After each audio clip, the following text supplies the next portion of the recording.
ห้องให้เสียใจอยู่ในห้องนอน น้ำตาลงไหลเปียกหมอนแม่ให้ย้อนพอไปเป็นอื่นทิมแม่ลำพังอ้างว้างหัวใจสุดฝืนตั้งแต่พอไปเป็นอื่นแม่กืนน้ำตาทุกวันแอบเห็นแม่มีทุกข์ใจลูกก็เป็นทุกข์นำขาดพ่อเป็นหลักเสาคำขาดผู้นำเมื่อยามต้องการเรียกหนักงานหาปัญหาหลายสิ่งหลายอันแดดกาฝนตกหนาวสั่นแม่นั้นสู้งานเมื่อยมาชีวิตเกิดมาเหมือนว่าบุญยังบ่พอมีแม่แต่บ่มีพ่อเฒ่าใหญ่ล้อว่าลูกกำพร้าขาดความอบอุ่นขาดพ่อนุ่นทำเฮียนศึกษาลูกอยากกินศีลกินปลาแต่หาเองยังบ่ได้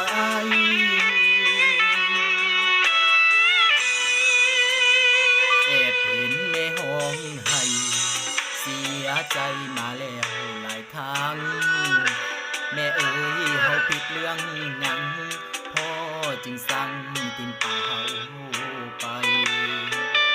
ยามเจ็บยามป่วยไผจะช่วยดูแลห่วงใย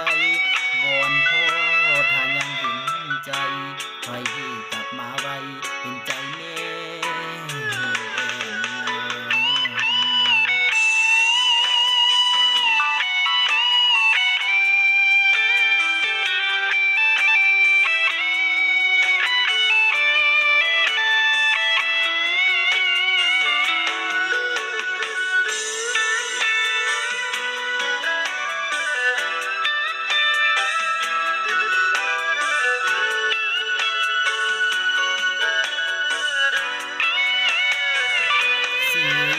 เกิดมาเหมือนว่าบุญยังบ่พอมีแม่แต่บ่มีพ่อเฒ่าใหญ่ล้อว่าลูกกำพร้าขาดความอบอุ่นขาดพ่อนุ่นทำเฮียนศึกษา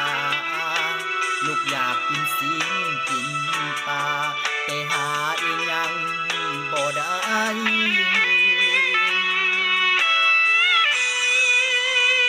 แอบเห็นแม่ห้องให้เสียใจมาแล้วหลายครั้ง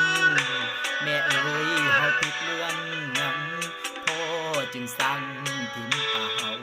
ไปยามเจ็บยามป่วยจะดูแลห่วงใยวอนพ่อยังเห็นใจให้กลับมาไว้เห็นใจแม่วอนพ่อถ้ายังเห็นใจให้กลับมาไว้เห็นใจลูกแน่